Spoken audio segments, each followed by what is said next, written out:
The FJ45V is one rare four-wheel drive. Alan Gray and his nephew Andrew Gray have accepted the challenge to bring this old girl back to life. How will Alan work alongside a mechanic 50 years his junior? Will they succeed in restoring this Land Cruiser? And all within budget.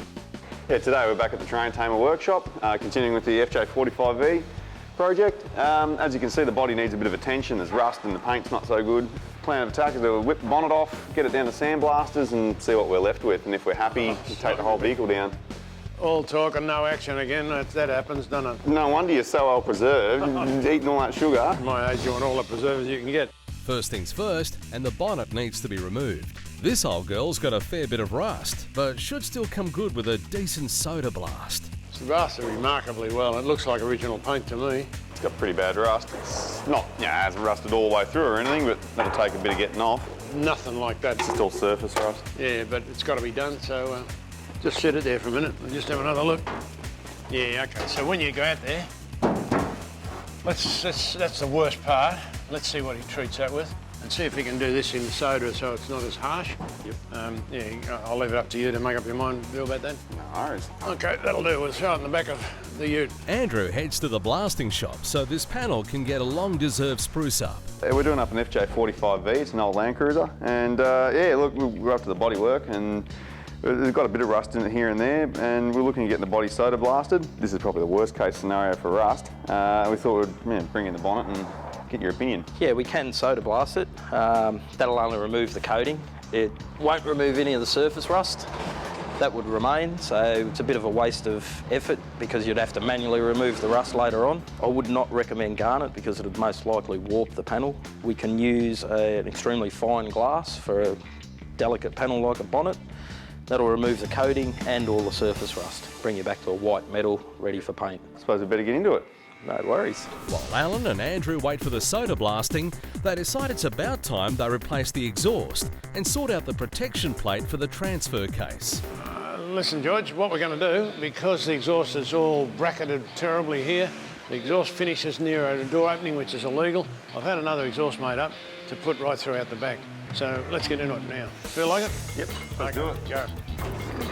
Give it a push at the other end, mate. It's all rotten up there. Ah! That's easy fixed. Okay, take it away. Down that way. Before long, the shiny new exhaust is put in place.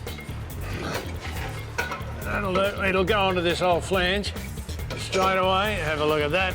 I used to get it custom made, didn't it? That's terrific. And we've got a base plate to put on here too to protect that transfer case. Oh, it's looking pretty good. I'm quite surprised. The mountings are still good. The floor's good. The chassis is still really good in line. No heavy rust or corrosion. We discovered when we went to put up the bash plate that it's not quite right for the vehicle. There are two existing holes to pick up on, but two of them have got broken bolts in them, and we need to put a third one back here on each side. And I'm going to drill them out. Hopefully, we'll be able to get them out pretty easily. So we've got the protection plate, which we're going to cover the transfer case. A couple of bolts were snapped out of there, so we're just going to put it up there. Andrew's drilled a couple of holes there, and that'll be good. Where we go, a bit forward. That's better.